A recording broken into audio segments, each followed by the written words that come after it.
Ang ating usapin ngayon, ang ating pag-aaral ay patuloy nating titingnan yung nalalabing chapter, kapitulo ng Book of Revelation, kapatid. Okay?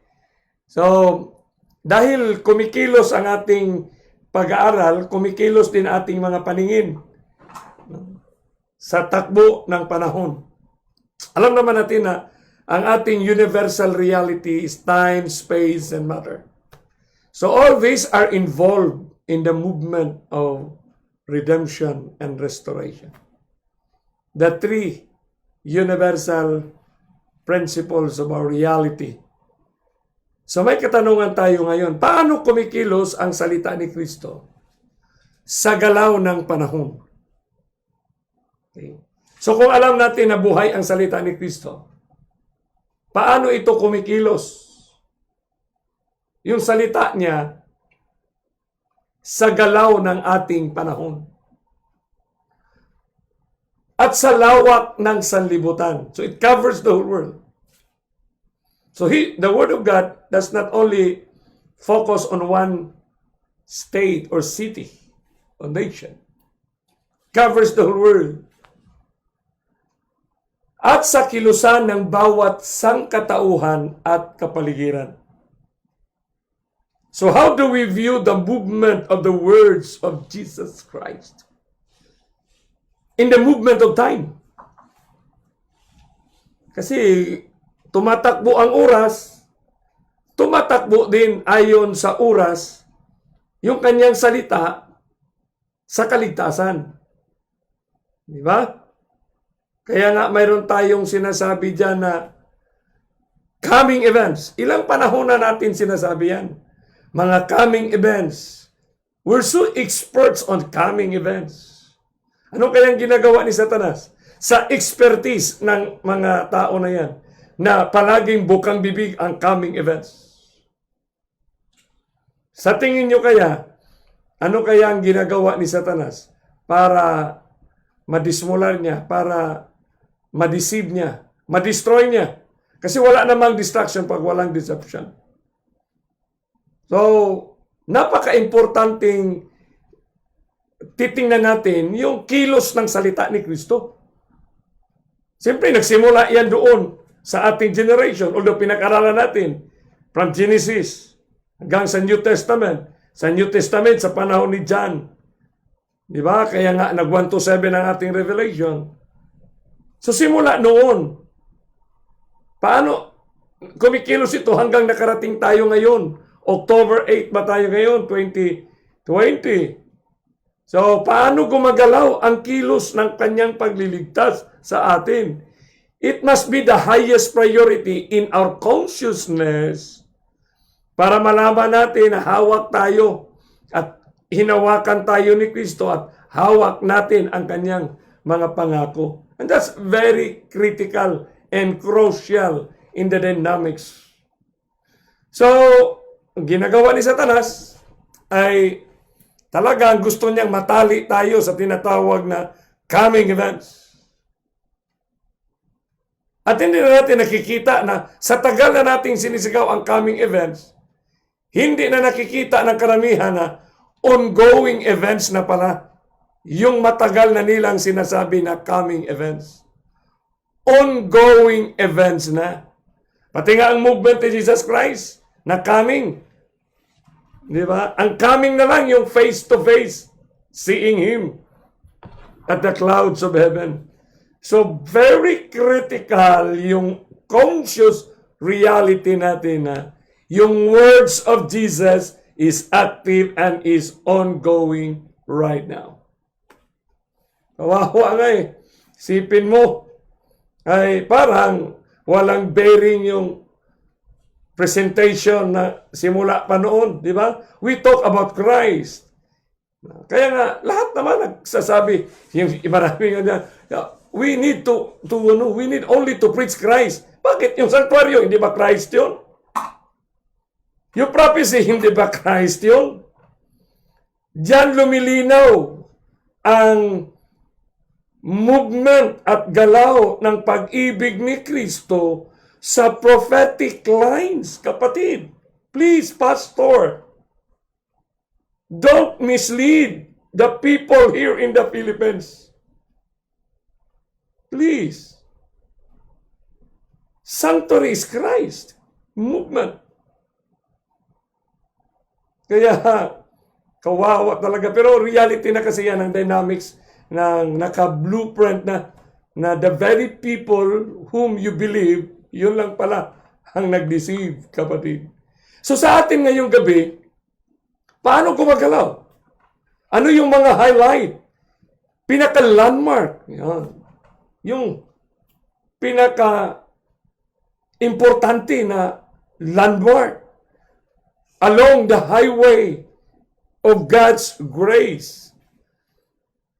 Kaya itong ating pagtalakay ngayon, yung detalye nito I encourage you to watch The Power of God's Grace sa Facebook ni Pastor Ephraim Villaruel. Doon kayo magsama sa Bible study in details, kapatid. We are just laying the principles of the entire Revelation narrative, kapatid. Okay?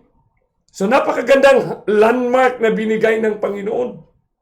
Sipin mo, 2 presidente sa isang bansa. It's no ordinary situation.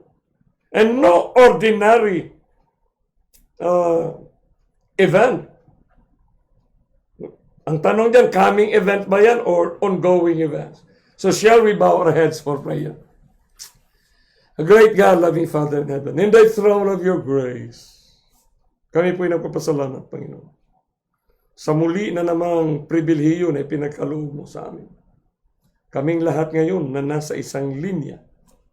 Isang linya na ang iyong grasya ay patuloy na dumadaloy. Salamat, Lord Jesus Christ, for interceding in our study this evening of what you have spoken, prescribing to John to be the healing message of our time. Thank you, Lord Holy Spirit, for comforting us and giving us the assurance that you are in us, in the movement to meet Christ at the clouds. In Jesus Christ we pray. Amen. So itong 2 presidente sa isang bansa, sa Bisaya pa ito, 2 ka presidente sa usa ka nasod. Distinguishing landmark along the way of the closing narrative. Kasi pasarado na ito eh. So mabigat yung landmark. Kasi hindi mo talaga pwedeng i-deny ang kaganapan. Yun ang napaka-importante sa lahat ng relihiyon, kung ano man denominations natin na mapadaan dito. Pero I just encourage you to watch the 1st, 2nd, 3rd, kasi ito, 11th na siguro ito na series. Okay?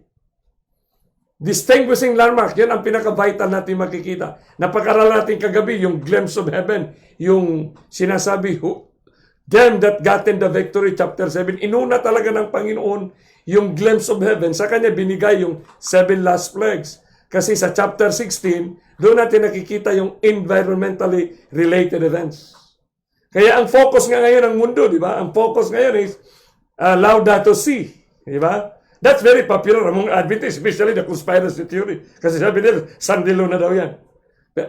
May katama, may relevancy, pero hindi dapat ganun ang pananaw. Kasi we have to be fair on the documents of Laudato Si. Huwag nating bigyan ng kulay na hindi naman nakasulat dyan, kapatid. That's not unfair. Oh, that's not fair. That's unfair. No? Chapter 16, dito tayo sa 17. Pag binasa nga natin ang ang chapter 17, verse 1. And there came one of the 7, dumating kay John, nagpakita kay John. Isa sa 7 of the 7 angels, which had the 7 vials, and talked with me, saying unto me, Come hither, I will show unto thee. Ipakita ko sa iyo the judgment of the great whore. The great whore, mayroon na siyang technical term, no? Great, adjective, no? na great whore that setteth upon many waters. So mga tao yung sinasabi ng many waters. Kasi doon siya doon siya nakaupo. Kasi doon ang kanyang concern. Doon ang kanyang focus. All humanity. Diba? Napakaralan na natin yan One for all for one humanity. Kasi waters talaga ang kanyang focus, kapatid. Because the succeeding verse, in verse 2 na, sa mga bansa and all the nations and inhabitants, so she made all nations drink of the wine. So itong chapter 17 na ating talakayan, ay ito na yung ating mga movements na pinakita. Kaya pag i-trace natin ang Book of Revelation from chapter 1 to 12, in-establish ng Panginoon yung motive, yung pinaka-dynamics. Kaya ipinasok tayo sa 1 to 7 kasi pag nakita natin yung nandito na tayo sa 7th, on the 7th, between 7 seals, 7 churches, and the 7th church, on the 7th seal, on the 6th, between 6 and 7, and the 7th, 6 and the 7th trumpet. Kasi yun ang dynamics natin Kasi both of these, 6 and 7, nandyan tayo kapatid. Ito ang ating closing, kasi yun ang apocalyptic.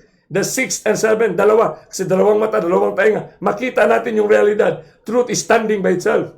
So, the summarized na sa chapter 12. So, from chapter 13 to 18 hanggang 19, 20, 21, atin na ito. Kasi pagdating natin sa 19, nandoon na yung coming ni Jesus, kasama na natin yung lahat.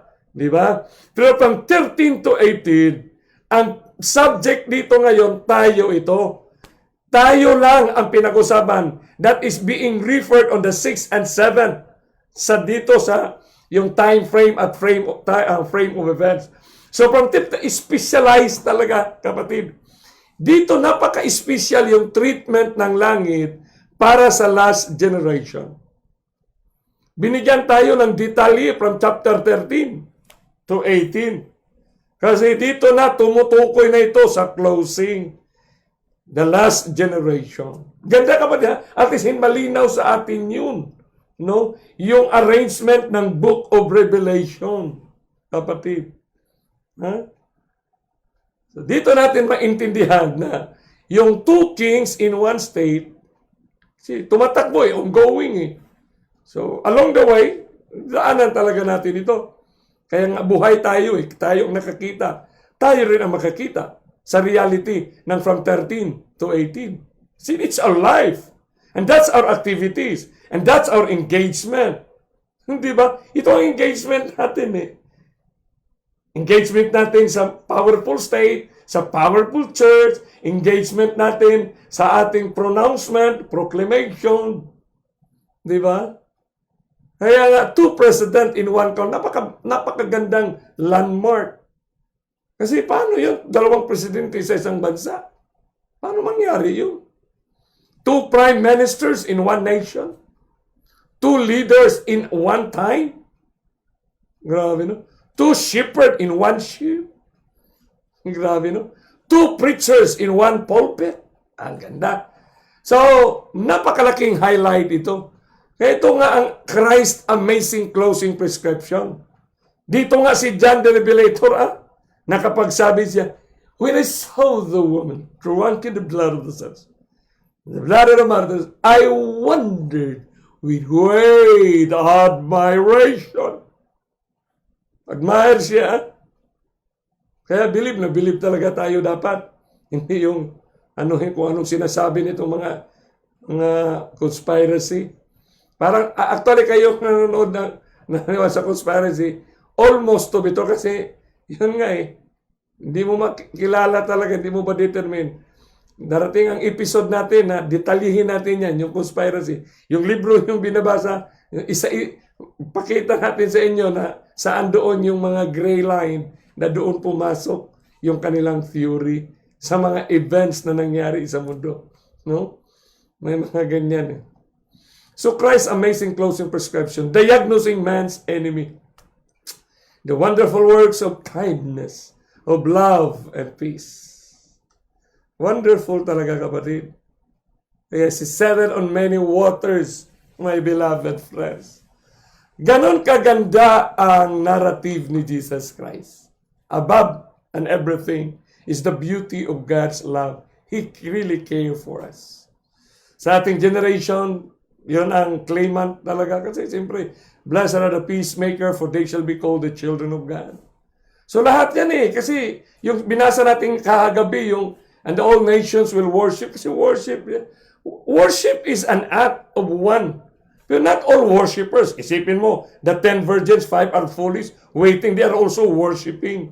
Pero ano yung worshiping na ginagawa nila? Kasi mayroong defiling na hindi nila iniingatan yung salita ni Kristo, kapatid. Hindi iniingatan kasi parang ordinary lang sa kanila. Halimbawa ito, blessed are the peacemaker, for they shall be called the children of God. So lahat ng gumagawa para sa kapayapaan ay they are called as children of God. Kaya lahat na papunta dyan ay we will all be in heaven because we are all God's children. So nawala na yung great controversy, kapatid. So doon natin maintindihan bakit sa River Mountain Island ay talagang in-emphasize ni Kristo yung policy na sinabi niya sa river na by peace shall destroy many. Sinabi niya, for many shall come in my name. Kasi simply religious ang dating Kasi gagayahin na ng kaaway. Yung pagka-Kristo, I will be like the Most High. So doon niya gagayahin no? Kailangan makita ninyo at ma-realize yung katuparan ng mga sinasabi. Iba paano sasabihin? Because He made all nations drink. Paano yun? Paano lahat nagbansa? Kaya sa atin ngayon, dapat titingnan natin kung paano ba tayo na fornicate. Kasi ang movement niya is fornication. Babasahin mo kung paano siya nagpo-fornicate. Paano kanya i-fornicate? Paano kanya i-defile? Kasi defiling ang movement niya. So alam mo ba kung ano ang defiling movement niya? No? Na hindi mo nakilala, pag hindi mo alam ang kaaway mo, kasi ang isip palagi natin, brutalities, nawala na. Naghihintay ng great time of trouble. Yung great time of trouble, yun ang the best and the greatest beautiful art of deception ni Satanas. Kasi yun ang pinaka-powerful niya na maparami ang kanyang mga ma-deceive. Pero ang akala ng iba, karamihang Adventist, ay great time of trouble, yung sandal at persecution. Kawawa naman kung ganun. Wala naman yan sa Bible. Wala yan sa writings ni Ellen G. White.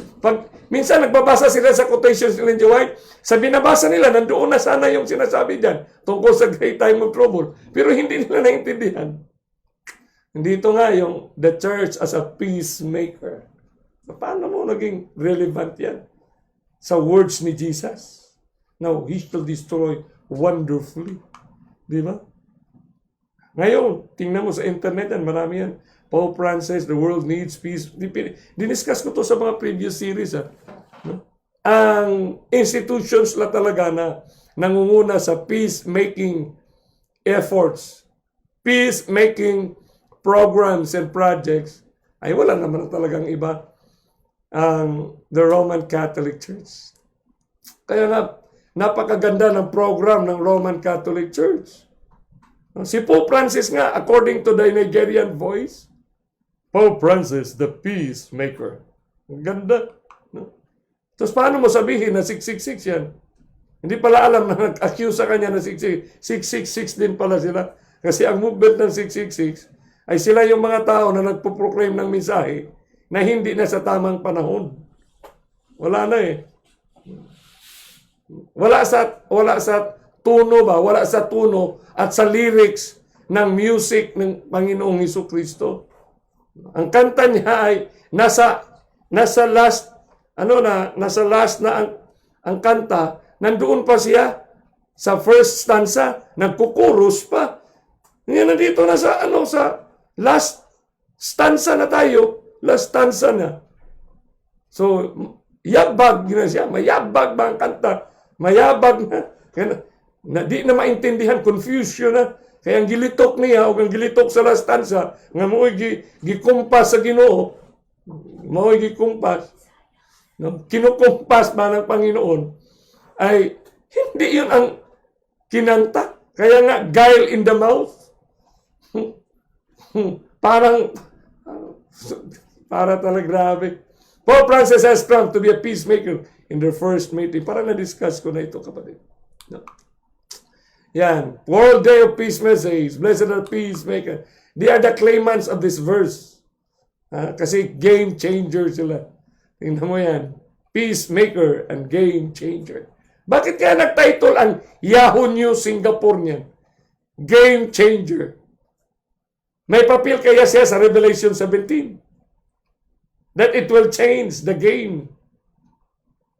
Kapatid, ang ganda, no? Kaya dito natin, napurihin talaga natin ang Panginoon. Kaya yung River Mount at Island, sinabi doon na the king, stand up. Spoken of by Daniel, stand, the institution. Abominations of nations shall sit. Stand in the holy place. Stand in the holy place. So, tatayo siya. Then, 5 have fallen, 1 is. So, itong Revelation 17 na ating babasahin ngayon. So, makikita natin na basta man-centered movement, kahit pa peace, laban yan, yung kanyang protocol niyan, ay man-centered, ibig sabihin, 6 talaga kasi the number of man is 6. We were created on the day 6. Because 7 is not ours, 7 is God. So, yun ang dapat nating maintindihan. So, ang last end scene o scenario ba ng political at religious movement ay dinescribe na talaga dito ng Revelation 17. Kasi pagdating natin sa 18, come out na yan. Mababasa natin yan bukas ng gabi o the following night. Yung lahat ng negosyo, kailangan ko ba? Kailan ba ako dapat? Yun. So dito natin maintindihan na itong dalawa, closing na ang kanilang struggle, the creator and the created being who made the rebellion, na dinamay tayo, kapatid, at ang kanyang gagawin para makapag-destroy siya at maraming makasama siya sa lawa ng apoy, ay i-defile at i-fornicate niya. Unahin niya ang defiling, kasi sa defiling, yun ang evidence niya na nag-fornicate na yan, akin na yan. So dito, naintindihan natin ngayon ang pinaka-core, pinaka-character ng dalawa. Si Jesus Christ, ang buhay niya, sinabi dito, is to save. Si Lucifer naman, to destroy. Di ba? Si Jesus Christ, ang pinaka-hallmark ng kanyang buhay. Jesus Christ, the same yesterday, and today, and forever. Kaya yun ang tawag niya, kapatid. Hebrews 13:8. Pero si Satanas, si Lucifer, ay hindi siya ganun. The beast that was and is not and yet is. So, magpabago-bago siya. Bago-bago. Kasi siyempre, manggagaya siya eh. Gagaya siya para hindi siya makilala. Ganito ang movement ng ating great controversy. Kasi yun ang purpose na ma-reveal yung character nitong Revelation 17. The character and the purpose ay maintindihan natin. Revelation 17 portrays events of the last page of the story of redemption, where global activism are policy-wise directed by global institutions. Global na. The papacy, the United States, and the United Nations. That fornicates to achieve peace and prosperity. This chapter contains concluding movements of institutional global leadership. Concluding na siya sa institutional global leadership. Prescribe na ni Kristo. Yung global leadership, kasi ending na to eh. Whose global trust of pontificate goes hand in hand with Lamb's environmental destruction. The 7 last plagues. So, tingnan nyo ka, ang Revelation 16, these are all environmentally related events, catastrophes. So, it's no wonder bakit mayroong environmental issues And may environmental movement ngayon spearheaded by the religious leaders of the world. So dito ang Revelation chapter 17, bakit pinamagatan natin two kings, two presidents? Kasi ito lang din ang chapter na nag-prescribe na definite at specific ang mga kaganapan.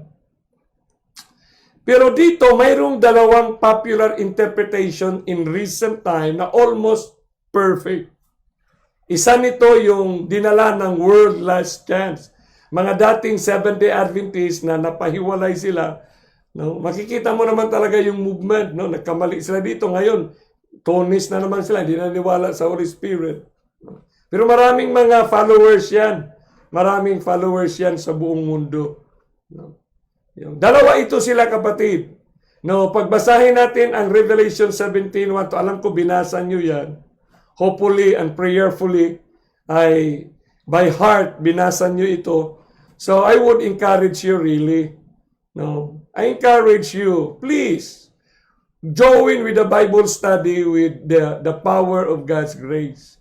Kasi dinitalye nila ito, kapatid, ang Book of Revelations. Dinitalye na pag-aaral nila ito. So, pagbabasahin natin yan, dito na makikita natin, na himay-himayin natin ito, kasi dito na yung judgment of the Great War. So, specific na, kaya nga ang title, Two Presidents in One State. Paano nangyari yun? No? Kaya dito rin nagkaroon ng, before 2000 to 2014 ba yun, bago pa nag-resign, kapatid, ay may mga debate, may mga arguments na nangyari dahil nga doon sa too popular interpretation of Revelation 17. Sa ating generation, napakalakas na mga end-time presentations. End-time. Grabe, talaga. Lumaganap ito sa buong mundo. Hindi lang Seventh-day Adventists, lahat ng religious organizations. Kaya nga, mayroon din silang prophecy. No? I hope na kayo rin, minsan, silipin nyo yung prophetic presentations ng iba't ibang relihiyon. Kasi akala natin tayo lang ang may prophetic revelation. Meron din sila. Yung libro na pinakita ko sa inyo kagabi, Humanity's Final Destiny. Maganda yan kasi Pilipino ang author, pero global naman ang kanyang presentation. Ganda yun. Mababasa nyo. Mura lang yung libro na yan. Mura lang. So ngayong gabi, titingnan natin. No? Titingnan natin na yung paano siya, yung pagbabago niya, kung paano niya ginampanan. Yung the beast that was and is not and yet is. Grabe ang lingwahe na yun. No? The beast that was and is not and yet is. Isa lang ang subject na siya noon, hindi siya ngayon, pero siya talaga. Kita mo yan, kasi maraming na-confuse ngayon eh. Maraming na-confuse niyan. Pero dito rin sa chapter na ito, dito natin mababasa na si John the Revelator sa verse 6, nang nakikita na, when I saw the woman drunken with the blood of the saints and with the blood of the martyrs of Jesus, and when I saw her, I wondered with great admiration. Bumilhib siya, kapatid. Kung hindi pa natin naramdaman, ibig sabihin, hindi pa natin nakikita ang tunay na prescription ni Jesus Christ. Pag hindi natin na-appreciate yung kilos ng Roman Catholic Church, yung movement ng Roman Catholic Church and the whole world today. Bakit sila ay naging peacemaker of the world? Bakit sila ngayon nangunguna para magsama-sama ang lahat ng denominasyon? Pag hindi mo na-appreciate ito, kapatid, ay talagang bulag pa tayo sa katotohanan ni Kristo. Kasi Christ had spoken these words for us. Si John, ang engagement ni Kristo kay John. Kaya nga isinulat ito, every letters, expressions, written in this book. Blessed are they who read, who hear and read and keep. Kasi dito, the whole thing right here has an implication for all of us Seventh-day Adventists. Kailangan mo talaga, kapatid, yung mga debate kung ano-ano pa ang ating sinasabi, mga conspiracy, paninira talaga natin sa Katoliko na nakakatakot-takot na paninira. In spite sa kanilang ginawa, kapatid. You just simply tell what Christ have said. Kung ang sinabi ni Kristo ay hindi yun ang ginagawa nila, did you read it in Christ's words? Kaya we are going to share this one to the rest of people right there in your country, in America, Canada, Australia. Kawawa talaga itong taga-Australia at Amerika. Kawawa talaga, kapatid. No? So dito natin maintindihan, no?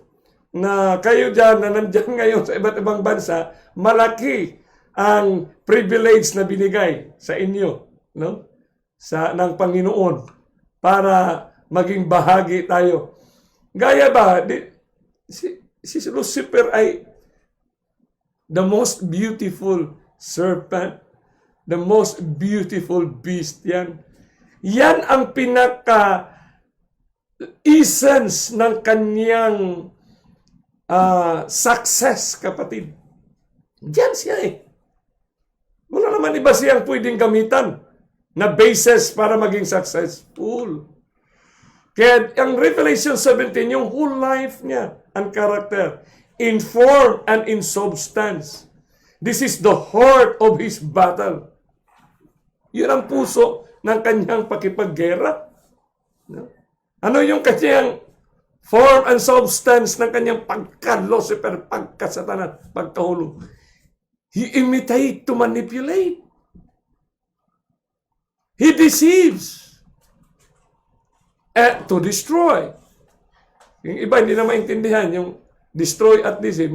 Walang destruction kung walang deception. Kaya nga na-destroy ka, kaya na-deceive. Kapatid. Kasi si Kristo ang liwanag, dapat hindi ka mawala. So ano yung mode, approach, ang purpose ni Satanas? So dito natin maintindihan na transform to seduce siya. Nag-transform siya para makaseduce. From an angel, naging beast siya, serpent sa Garden of Eden. Sa ating ngayong generation, nag-transform siya to be the light, to blind. Light to blind.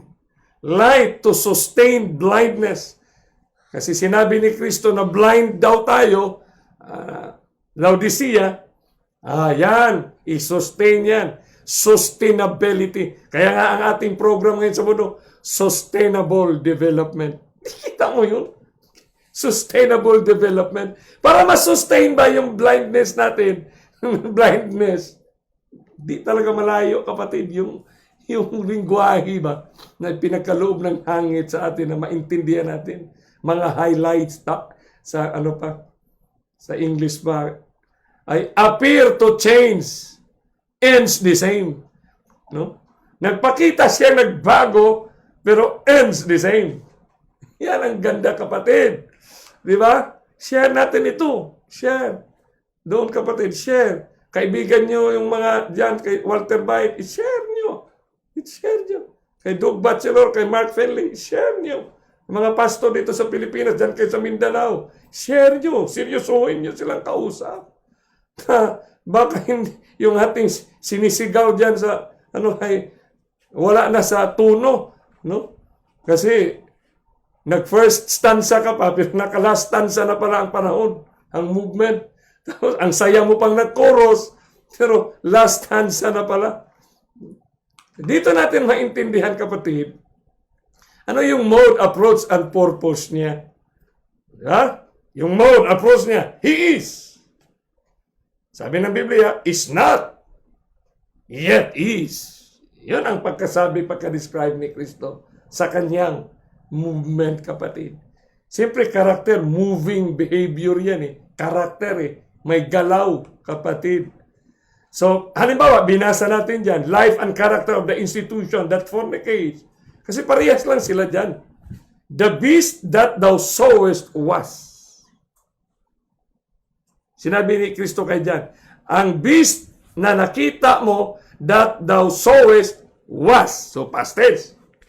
And is not. Ngayon, and is not. Kasi binigay niya yung movement ng 1 to 7 eh. And is not. Nakita na ni John yung previous niyang behavior doon. And shall ascend out of the bottomless pit. Ganda. In another verse, the beast that was, and is not, and yet is. Yun ang mga language dito, chapter 17.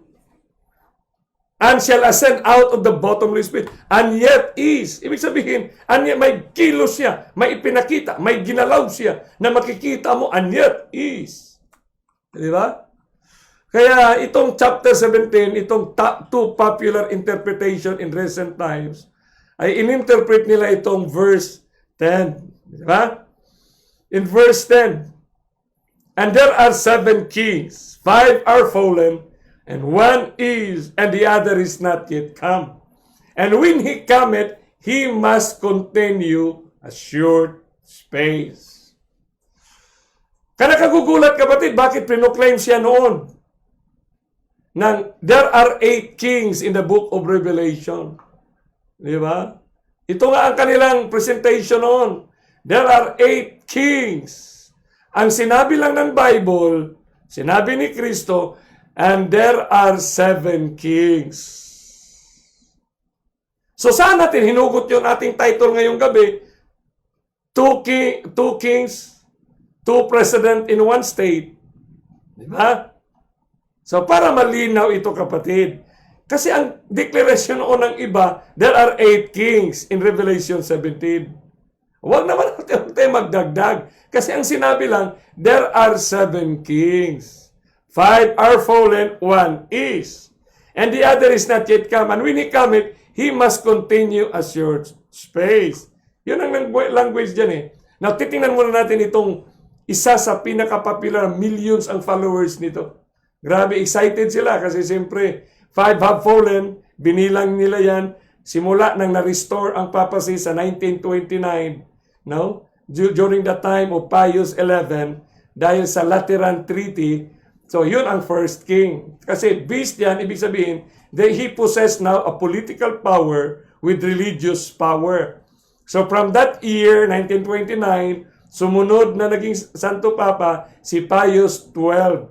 So, 1958 siya natapos, and si John 23rd, 58 to 1963. Then, Paul VI, 1963 to 1978. Tapos si John Paul I, 1978. 33 days lang ang kanya. Then John Paul II, 1978 to 2005. Si Benedict naman, the 16 April 19, 2005. Tapos ininterpret nila ito ng World Last Chance na si Pope John Paul II ay mabuhay muli at i-impersonate daw niya si Kristo. At doon i-declare ang sandilo. Ito ang sandilo talaga ang culprit. Culprit talaga ito sa mga lahat ng deception. Kaya the most successful deception ever launched by Satan is on the concept of sandilo. Nakatutok dyan. Ito ang kanilang presentation. The 8 kings of Revelation. The next and the last Pope. Tindi kapatid. Sipin mo yan. No? Kasi 2005, si Benedict, ilang taon siya, no?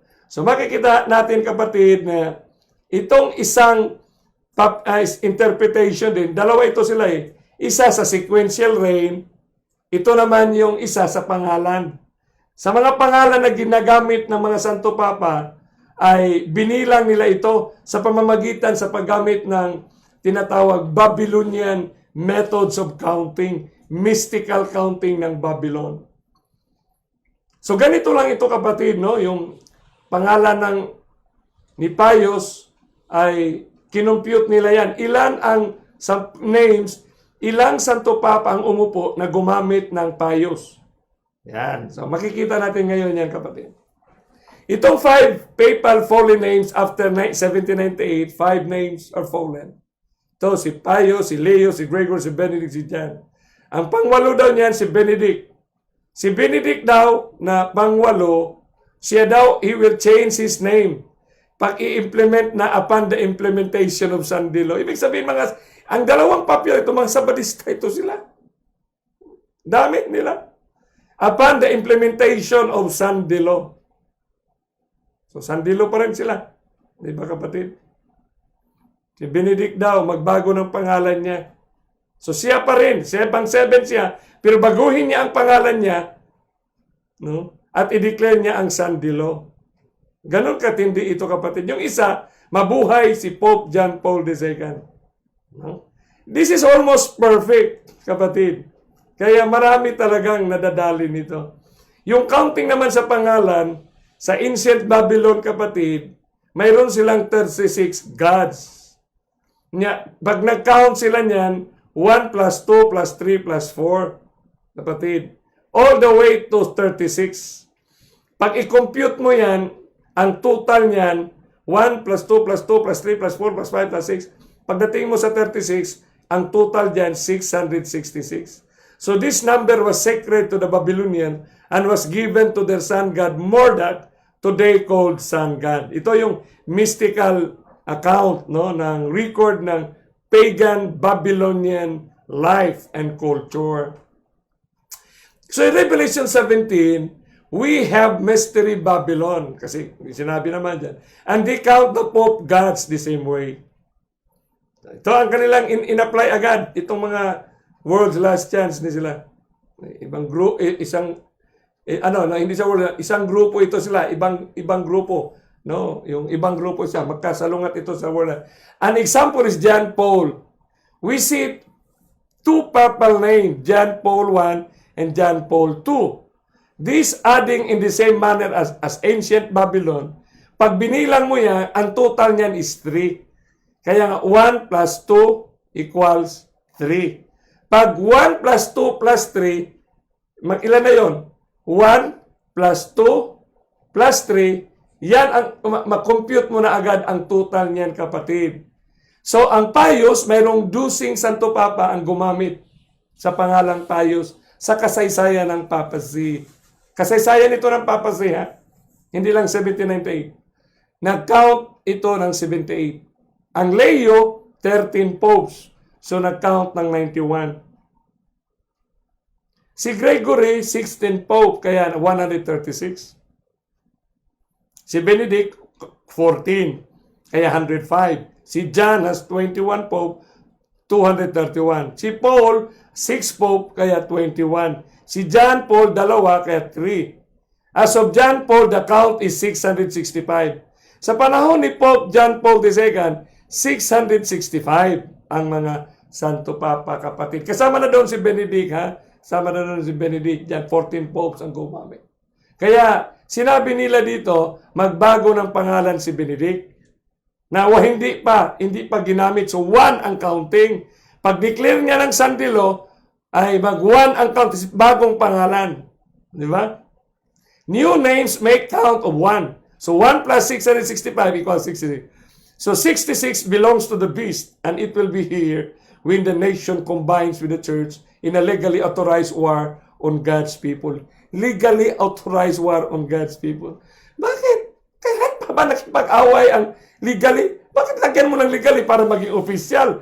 Matagal na naging official ang pakipag-away nila sa mga anak ng Diyos. Since time immemorial pa yan. Benedict comes after the 7th papal name. John Paul. He originates from the 7 and becomes a new papal name when Benedict gets back his power of combined church with nation in a legally authorized war against God's people. Kasi legally daw, mag-declare ng international Sunday law. Kita nyo? Kita nyo, kapatid? Dahil nga sa Sunday law, napunta yung mga tao doon sa wilderness. Doon sila nuwi noon. Dahil nga i-declare na ang Sunday law. Kaya kayo dyan, napunta-punta sa bundok, na hindi nakabase ang inyong pagpunta sa River Mount at Island, away lang ang abutin nyo dyan sa bundok. Away lang abutin nyo. I keep reminding friends, please. Let God moves you by His Word. Hindi dahil na-alarma kayo dahil sa COVID. Ano bang COVID? Can you explain the COVID? No? So dito kapatid ay, dahil nga sa Sandilo na yan, mag-change daw ng pangalan. So yung isa, no, yung isa naman kanina, yung pang-8, yung 8 ba na mabuhay daw muli si sa World Last Chance. Mabuhay muli. Parang totoo naman talaga na 1929. There are 5 have fallen. One is and the other is not yet come. When he come it for a short night. Itong interpretation na very popular among Seventh-day Adventists, both were shattered when Pope Benedict resigns. Nag-resign si Benedict. Nagalit nga sila sa amin noon kasi sinabi ko, hindi yan totoo, hindi yan ang sinasabi ng Bible. Maraming nagagalit sa amin noon. Sa aking may bahay. Ay, paano magkatotoo yan na 7 kings lang? So that's Revelation prescribed resignation. Itong maganda. Sinabi kaya ni Kristo na may resignation na mangyari? Bigat ito Does the Bible speaks resignation? Tingnan natin kapatid. Kasi yung 1929, napaka-important year yan. Kasi it's the year when Roman Catholic Church o woman restored its political power. Hindi naman nawala sila Nandyan pa rin ang power niya, pero yung political power lang ang nawala from 1798. So na-restore siya sa 1929. Such as the Pope becomes not only a bishop of Rome, but a king or president of a state. So dapat malinaw sa atin yan. Kasi state yan, ang Vatican is a state. So we are blessed to be in time to see the fulfillment of a church. Kasi truth is self-evident. That repossess a political power that turns, na ang term niya is beast, and made to control the world and goes into perdition. Kasi coming of Jesus na, kapatid. So dito natin makikita ngayon, pag binasa natin yan, verse 2 and 7, with whom the kings of the earth have committed fornications. So, nalinaw na chapter 17 na ito. Noong chapter 14, nakita ng mga anak ng Diyos na nasiliwan. She made the nations drunk of the wine. So dito, with whom the kings of the earth, specific na, the institutional leadership na ito global leadership, with whom the kings of the earth have committed fornication. And the inhabitants of the earth, pati ng inhabitants of the earth, have been made drunk. Inhabitants, hindi naman tayo taga-planet Mars. Inhabitants tayo na planet, or have made drunk with the wine of her fornication. So yung wine niya, may fornication, kapatid. Na-fermented ba? Kasi ang wine naman, unfermented ay, pwede naman nating, yan, sa biblical account ay ininom yan Di ba? Pero ito, wine of her fornication. Fermented siya kasi adulterated siya. Mayroon na siyang nadagdag. Dinagdagan niya, kapatid. Sa may enzymes na nakahalo. So dito natin na maintindihan na sa ngayong gabi, wala na tayong dapat itanong pa. Kasi lahat naman ng mga presidente na nakikita nyo dyan sa picture, ang lahat ng mga bukang bibig na mga programa, proyekto niyan, ay talagang peace and prosperity lang. Millennial Development Goal ang naka-arrange na proseso sa planet Earth, kapatid. So, let's go straight to the point. Kaya nga yung common good na teaching na yan ay nakasulat yan. Kasi yun ang Rerum Novarum na inirelease ni Pope Leo XIII in 1891. Just exactly 3 years after Ellen G. White wrote The Great Controversy. Kasi 1888 na sulat ni Ellen G. White.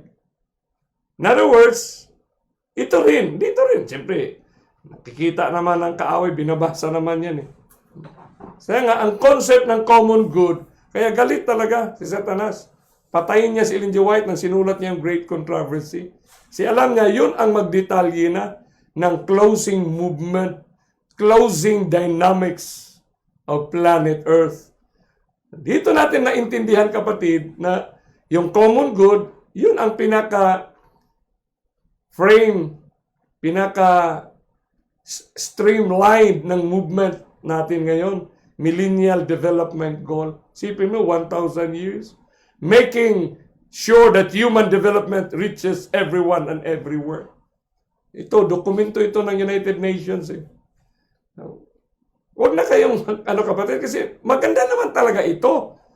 Honest to goodness naman ito nila. Pero yun lang ay hindi ito ang blueprint ng Panginoon. Hindi ito ang nasa blueprint niya. Kaya nga si Paul, isang philosopher, nagsabi sa atin sa Romans chapter 12 na, kailan, is it good? Noble? Is it the perfect will of God? Kasi mga noble ito. And this is a good program. Sa ayaw natin sa gusto. Kaya si John the Revelator, he wondered with great admiration. Admire niya ito So, yan ang dapat nating makikita. So, napag-aralan naman natin yan sa nakaraang mga episode natin, yung 8 Millennial Development Goals. So, hindi ko na dapat detalyihin yan. Pero yan ang 8 na yan na naging 17 na ngayon. Kasi sustainable development na ang program. Ito, 8 millennial. So, i-review nyo lang ang episode na ito para ma-clear sa inyo, kapatid, You keep on reviewing it. Basahin nyo ang Bible. Tingnan nyo, basahin nyo ang Spirit of Prophecy. Kasi napakadali na lang sa ating generation na may tablet kayo dyan, may cellphone kayo dyan, lagyan nyo lang ng software ng A.G. White, lagyan nyo ng Bible, lagyan nyo ng Bible commentary, nandyan yung si Google, nandyan si Wikipedia. Ay, madali mo nang makita, may Greek, may Hebrew, madali na lang, kapatid. So dito natin nakikita ngayon ang movement ng Millennial Development Goal kasi in light of Catholic social teachings ito. Sila ang nagsabi niya, Catholic social teaching. Anong ibig sabihin ng wine teaching? So dahil napakagandang ito programa para sa tao, talagang ininom ito ng lahat ng tao sa mundo. Ininom. Siyempre, scientific yan based on research. Kaso lang, 1,000 years nga.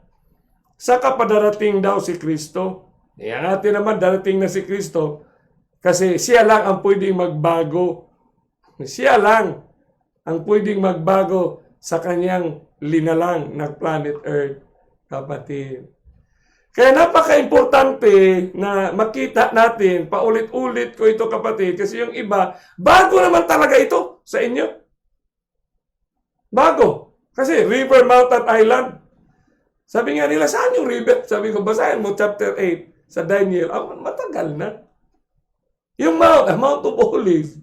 Yung island, madali sila sa island kasi revelation. Pero yung river, saan ba yun? So, inihatid lang tayo ng Panginoon para yung kausyuso natin, tayo mismo ang magbuklat. Buklatin natin ang Bible para mabasa natin talaga, kapatid. Di ba? So doon lang natin nakikita sa river na policy pala ang paraan niya. Brutalities ba? Hindi. Kaya natin maintindihan ngayon pagpasok sa 17 Di ba? Kasi common good. Ang gagawin niya, deceive. I-deceive ka. Why? Yung teachings para sa kabutihan mo. Teaching principles of the common good. Kaya pagdating mo sa verse 5, and upon her forehead was a name written, Mystery, Babylon the Great, the mother of harlots. Bakit may mother na mention dito? Siyempre di ba, nagkaroon ang movement ng ating generation. Nagkaroon ng movement simula pa nga noon, marami namang mga faith-based. Mga faith-based, pati nga yung mga ibang mga kultura, faith-based by faith, naniniwala siya. Kay Anitus, kay Anitas. Mga faith-based yan. Any faith-based organizations ay nag-subscribe dito. Siyempre, ang programa ay para sa kabutihan nila Halimbawa, sa mga Muslim, ilan bang porsyento ang Muslim mahihirap? Napakarami. So much. Sa mga simbahan ng lahat ng relihiyon, so many are poor. So, ang programa talaga nila ay talagang sang-ayon. Makabigay talaga ng tulong. Kaya nga, madaling tanggapin sa kamay. Di ba? Ang mark of the beast ay sa kamay talaga una. Kasi tinanggap, kahit hindi siya naniniwala sa kanyang turo, pero tinanggap. Pag tinanggap na yan, ay tuloy-tuloy na siya dyan, kapatid. Kaya nga may panawagan tayo sa sunod na chapter 18. Yan, itong nakaganda. Itong napakaganda ng Bible kasi binigyan tayo ng sequential arrangement. Progressive ang arrangement. So the mother of harlots, bakit mother? Kasi siya Di ba nagbalikan na lahat?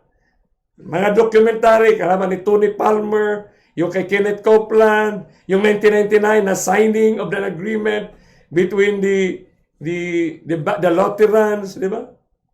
So siyang mother of all. Di ba? Naging harlot siya kasi umalis ka na tapos bumalik ka. So harlots talaga ang tawag. Harlots and abominations of the earth. Grabe. Pagdating sa verse 6, sinabi dito, di ba? Verse 5 yan, mother of harlots. Pagdating sa verse 6, dahil doon na nakikita ni John, and I saw the woman drunken with the blood of the saints. Nauna ang saints. So, diniscuss natin yan sa mga previous episode. And with the blood of the martyrs. Dapat mauna ang martyrs kaysa saints. Kasi patay na yung mga martyrs Yung saints, mga buhayan ngayon. Pero nauna, bakit? Dito natin maintindihan na bakit sa ating generation, kailan lang nagkaroon ng inauguration ang 500 years ng Protestantism. Kailan lang, kapatid? 2017 lang. Di ba? 100 years na ba ang kay Martin Luther? 500 years na ang kay Martin Luther. Kasi 1517 ba? Ano ba yun? Ano kay Martin Luther nagsimula? 500 years na ang anniversary. Ang nag-initiate noon, ang Roman Catholic Church. Kaya nga, the woman, the church, drunken, ininom niya. Yung very issues, very essence of the struggle, of the belief that they die for it. Di ba? Yung meaning ng blood, we stand, we die, we give our life of what we believe. So sa mga saints naman, sa mga naniniwala, talagang kinuha nila din ang 28 fundamental belief. Talagang siyempre, imitation transform as an angel of light. Ganyan, kapatid. Martyrs, and when I saw her, sino makapaniwala na mortal enemy tapos magkaisa lang pala sa isang pagtuturo? Sino maniwala noon? Sino maniwala na ayaw nila pero ngayon, nagsabado, safe, Sabbath keeping na rin sila. May sabado na rin sila pagsamba. Sino maniwala doon? Kaya nga, when John saw, I wondered with my great admiration. Sobrang believe niya. Kahit tayo kukunin lang nato ang kunting believe. Kunting admiration lang, kapatid. Kaya dito, napaka-critical ng papel ni John Paul II kasi siya ang humingi ng tawad sa 1,200 years na atrocities of the Dark Ages. Sa Pilipinas, siyempre, alam natin, sa panahon ng Espanyol, kaya nga ang ating mga munisipyo, ang kaharap sa Baganga, ang aming munisipyo, harap niyan, simbahan ng Roman Catholic Church. Kasi yun ang part sa panahon. Actually, the oldest church in the Philippines is somewhere on the neighbor of our town, yung Caraga, Davao Oriental. Doon, itinatag ang unang simbahan ng Roman Catholic Church ng Spanish government. Kapatid, Caraga, Davao Oriental. Pwede tayo pag mayroon pang panahon, punta tayo dyan. Maganda yung lugar na yan. Yung East Coast, yung eastern part of Davao, nandoon. No? Nandoon ang mga scientists para busisihin ang unang sikat ng year 2000, the new millennium. Ang ganda yan lugar na yun. And sinasabi na, when I saw her, I wondered with great admiration. Sobrang believe talaga ni John, kapatid. Sipin mo, woman drunken with the blood of the saints naman. when I saw her with great admiration. Ininom niya, ano ba? Aswang ba? Di ba? Diniscuss ko yun nung crusade. Aswang ba si John? Wak-wak ba na siya nga nakakita nga nag-ininuman og dugo ang woman? Niingon, nibilib man hinuon siya sa pag-inom sa dugo. Naabak naman siguro ni si John. Hindi, so, ito na lang expression bitaw. No, na great admiration. Siyempre, ginaya. Na, may reflection talaga ng Christ-likeness ito. Itong mga relihiyon na ito, mayroon talagang reflection kasi ikaw ang ginagaya. Di ba? Kaya nga, huwag naman ninyong anuhin na. Yung ibang mga pangalan ng relihiyon, talagang i-encourage natin na tapatan nyo ang iyong pangalan ng kasipagan, kapatid. Kaya dito, pag tingnan natin yung drinking of the blood, mayroong incident yan kay John. Sa John 6:53, siya rin ang nag-record. Sabi ni Jesus, "Verily, verily, I say unto you, except ye eat the flesh of the Son of Man." Kainin daw ang aswang. And drink his blood. Ye have no life in you. Oh, diba? Whoso eateth my flesh and drinketh my blood. Sipin mo yan. Drinketh my blood, hath eternal life, and I will raise him up at the last day. For my flesh is meat indeed, and my blood is drink indeed. He that eateth my flesh and drinketh my blood dwelleth in me, and I in him. Kaya doon din sa John, sa Revelation, ito rin ang imagery, ito rin yung expression na sinulat, kapatid. Napaka-importante ito na makikita natin. Ay yung tinatawag na wonder tomezo. By implication, to admire. Admire, isipin mo na, admire si John. Tomezo. Sa Greek yan. Including the prolonged forms feminine, yung tinatawag, megas, great. Tauma, wonder, great. Believe. Grabe. Yung pag-admire niya. Admire ba? Diba? Parang nagkaroon siya ng paghanga, kapatid. Sino hindi maghanga na nakita ni John? By the way, nakita ni John yung ating movement. Hindi niya nakita yung nakaraan. Ito tayo ang nakikita ni John. Tingnan mo ngayon, the World Sabbath of Religious Reconciliation. 1999 ito, kapatid, kaya nga mayroong Sabano. The World Sabbath of Religious Reconciliation. I-type nyo yan sa Google. Mababasa mo ang movement na yan. Kaya dito, the oaklandpress.com, 21st World Sabbath, 21st na. Kasi 1999 ba siguro yan? Simula sila. Kaya huwag kayong magtaka, bakit may Sabado na ang mga Katoliko, mga Protestante, Saksi ni Jehovah, Iglesia ni Cristo. Mayroon na silang Sabado kasi movement ito. Movement celebrates interfaith unity and peace. Tingnan mo yan. Truth stands by itself. Nakatindig balahibo. Yung ano ba? Ito, 16th annual World Sabbath of Religious in 2015. Tingnan mo yung kanilang dyan. Ang kanilang interfaith. Ibig sabihin, interfaith ba? No? Lahat. Di ba discuss natin kagabi? Sunday, 25, yung nila dyan. Afterglow to follow. Music, dance, prayer, seeking to build a world of tolerance. Sabi ng kanilang team dyan. Justice, faithfulness, and peace. Grabe. Tagal na namin discuss ito. More than 20 years na tayo nito nag-share, kapatid. At ngayon, hinog na talaga sa ating generation. Grabe. I was supposed to share this presentation in Mountain View College when I was a student there. Pero wala. In few instances, I have shared with my classmates regarding this movement, my friend. Pero dito, di na mahirap kasi makikita na eh. Noong 1993, parang world view pa lang. Pero ngayon talaga, nakita mo na ang mga picture, movement. Pati nga tayo na-involved na dyan sa mga gatherings, sa mga interfaith na movement na yan. Mga inter-chaplaincy program, inter-chaplaincy. I-trace nyo kung saan ang galing yung chaplaincy principle, chaplaincy program. Oh, my beloved friends.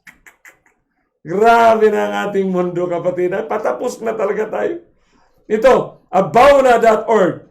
A new platform. Alas 9 na.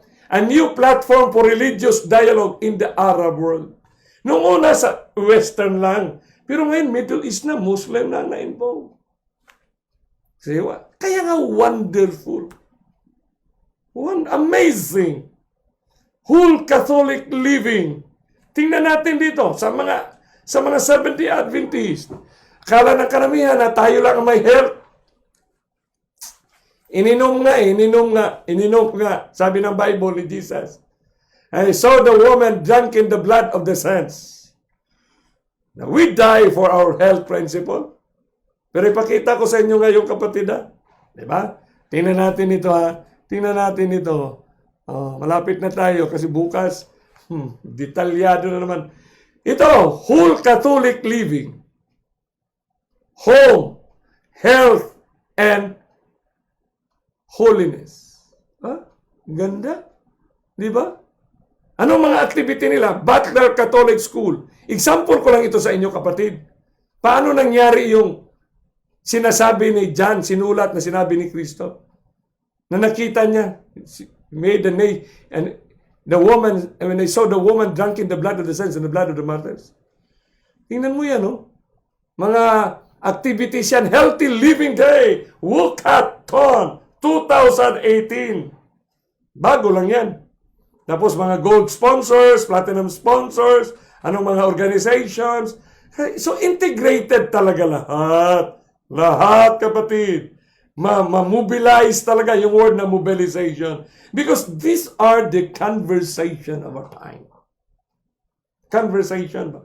Are you part of the conversation? What is the conversation today? Healthy lifestyle. So makikita natin yon. The Way to Wellness. Isang magazine, Catholic Health. Self-care, good health, living well. Ito sa California, ito, CDSS. California, ano ba yan? Department of Social Sciences. Department of Social Sciences. University of California. In coordination with University of California. Dito tayo, kapatid. Grabe. Kayong mga Pilipino dyan, paano nyo i-engage ang word ni Jesus Christ na you can converse and you can have the evidence. Hindi mo na kailangan hugutin ang ebidensya sa wallet mo. Ang ebidensya nasa mismo sa gitna nila, mismo sa kanila makikita mo. Halimbawa, sa California, ito, example ito. California Department, yung aging, DPS, grabe. Hundreds, thousands ito, kapatid, whole world. Itong sulat ni Dunning Goes Green. Yeah. Green.com. Christian Green Living. 30-day challenge. Green living. Di ba? Parang sobra pa sa vegetarianism ito. Green living. Alam niyo ba na ang lahat ng program ngayon sa local government, sa construction ay green architecture? Sino nagtrabaho sa gobyerno? No.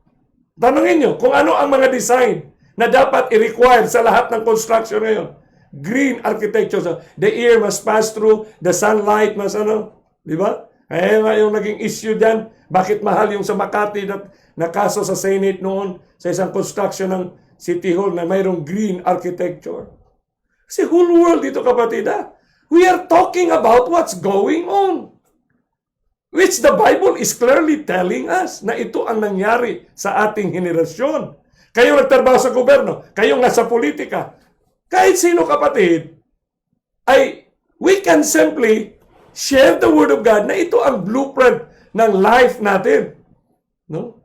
Kung mayroon man ibang libro dito na maganda o tama ay para sa kabutihan, ay maganda yun. Pero mas higit ito kasi bago pa ginawa ng mundo yung Millennial Development Goal, sinabi na ni Kristo na magkaroon ng ganyang movement. Ganda, kapatid. Ito, Catholic Health Initiative, Care for a Common Home, Solidarity, Kita mo, Dignity Health, Catholic Health Initiative, Catholic Health Initiative, Catholic Health Dignity. Marami yan. Imagine Better Health, Preferential Options, The Common Good, Subsidiarity and Participation, Social Teaching, The Common Good. Kita mo yan? Saan ba ang satanas niyan? Saan ba ang evil deeds niyan? Saan, kapatid? Wala tayong makikitang evil diyan. Saan ba evil diyan? Saan ba yung darkness diyan? Wala, kapatid. It's all about light. Light yan, kapatid, ha? Light yan. Dito ba? Canadian sa Canada. Canadian Catholic. Kaya gusto ko ipanood ito kang Himbert. I especially tell you, Brother Himbert. Please, pray for it na mapalayo ka dyan sa word amazing na yan. Puro conspiracy. No? Hindi na naramdaman yung feeling ni John. If you cannot be John the Revelator, out of sync talaga ang mga mensahe na yan. Canadian Catholic Bishop celebrate 50 years of development. Tingnan mo yan, nagtanim yan sila ng carrots dyan, green. Puntahan natin ang lahat ng program ng organic farming ngayon. Kaya kala pa ng iba ng organic, ngayon tatagal pa mo doon, mag-organic tayo ang sikat dito kasi sa organic natin, ma-spread natin ang mensahe. Hoy, ano ba yan? ang organic plantation, ang organic principles ay Roman Catholic na yan ang nagmumuna.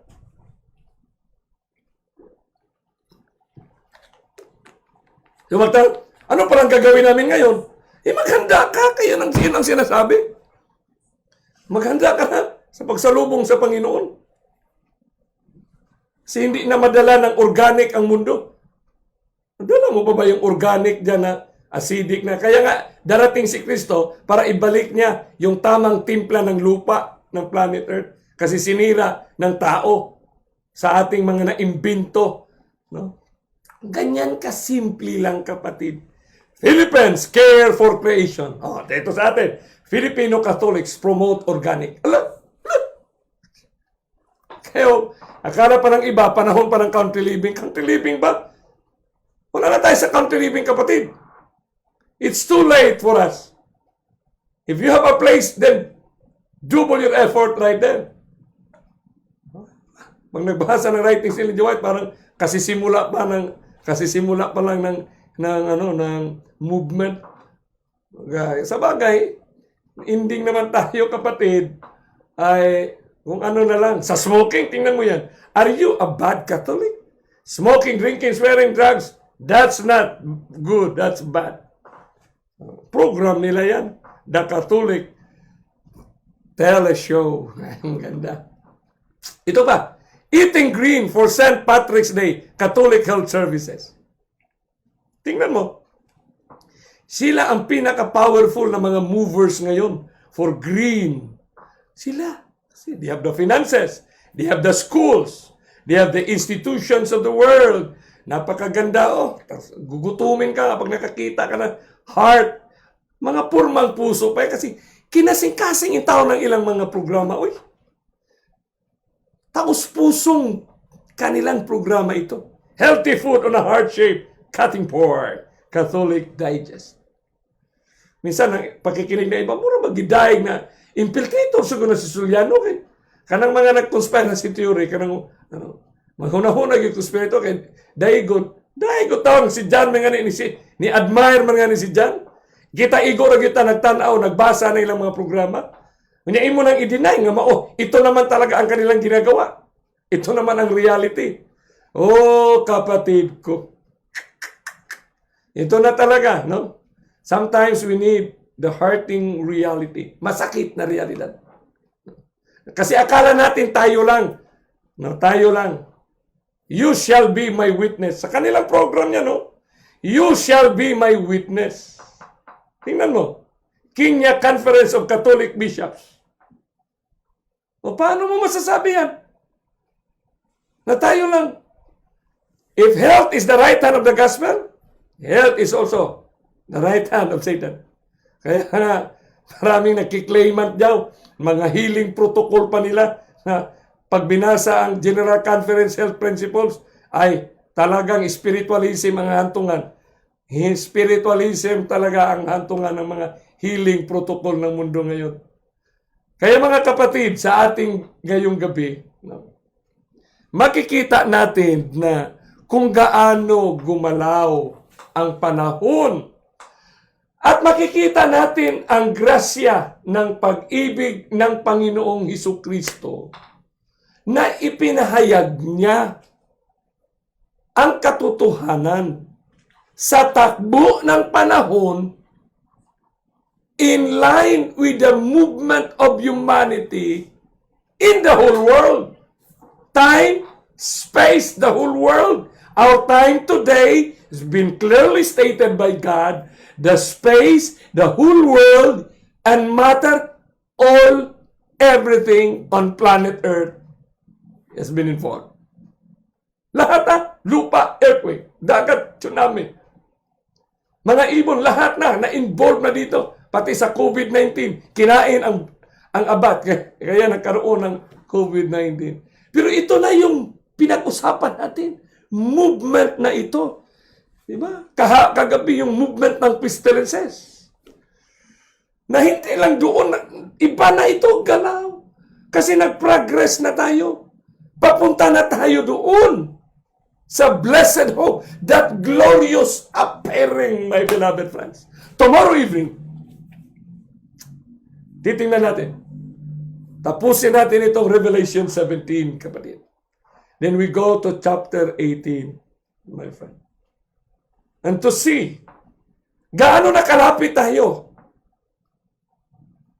in the movement of Christ appearing at the clouds of heaven.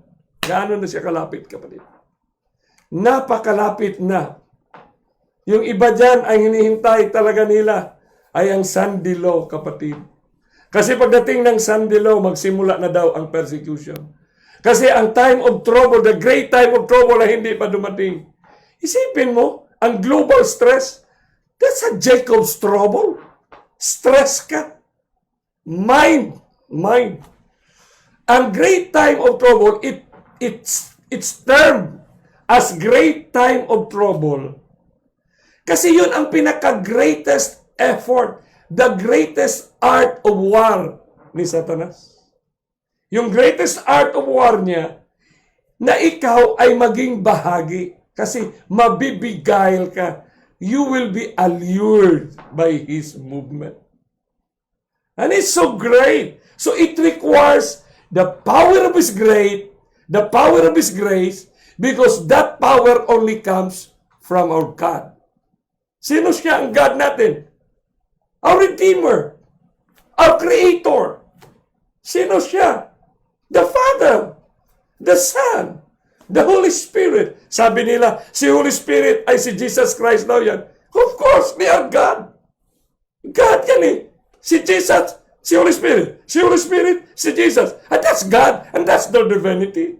But when you talk about their functionalities in the redemption, in the restoration, distinct sila because time has a distinct sequence of redemption. May distinct nga.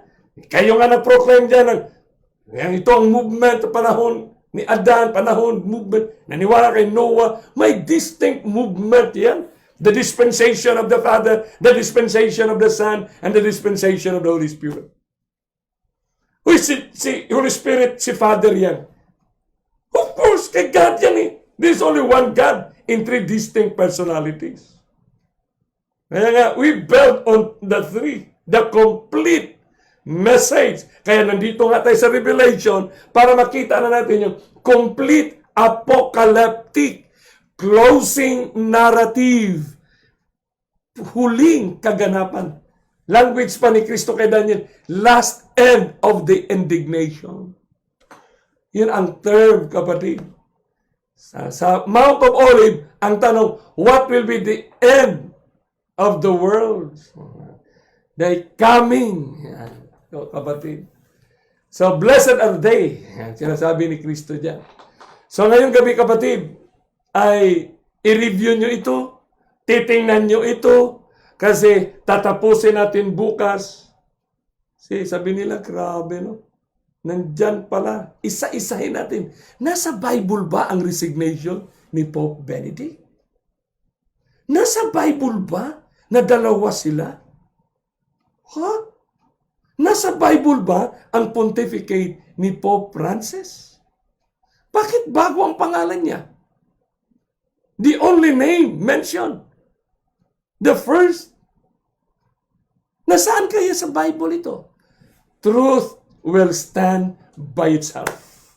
Tomorrow, Friday, prepare yourself, embrace the truth, because this is a very critical, crucial presentation. And we pray that our brothers and sisters of the Roman Catholic Church to see Christ, because in your honest, in your sincere intentions, with all these programs and projects, I salute. That's the best for humanity, for planet Earth, in the mind context of human solutions, but in God's way and in God's solutions. Let the Bible to the law and to the testimony. If they speak not according to this word, it is because there is no light in them. Shall we bow our heads for prayer? Our great God, loving Father in heaven, in thy throne of your grace, we would like to thank you for seeing, namin nakikita, the literal, symbolical fulfillment of the first part of the Revelation 17. And we are coming to the closing because the next chapter is 18, as you revealed to John. And this is the movement that is going on right now. And let it be, Lord, that as we discuss these two chapters, the double portions of your blessings be poured upon all of us, so we can double our effort to save the time lost. Thank you, Lord Holy Spirit, for empowering each and every one of these viewers in this platform of proclamation, that it goes around the world. Allow them to share. Give them dreams and visions. If it is still a chance for them, Heavenly Father, thank you for moving them, that they could not go on the day without sharing. Move their hearts to focus on the coming of Jesus Christ, His glorious appearing. Allow us to hold on to that powerful message of grace. That's only by your grace we can be saved. It's not on the Sunday law, but it is your grace that right now we are standing for the truth. Thank you for giving us hope and for giving us the privilege to share your message of redemption in these fleeting times of salvation history. In Christ's name we pray. Amen.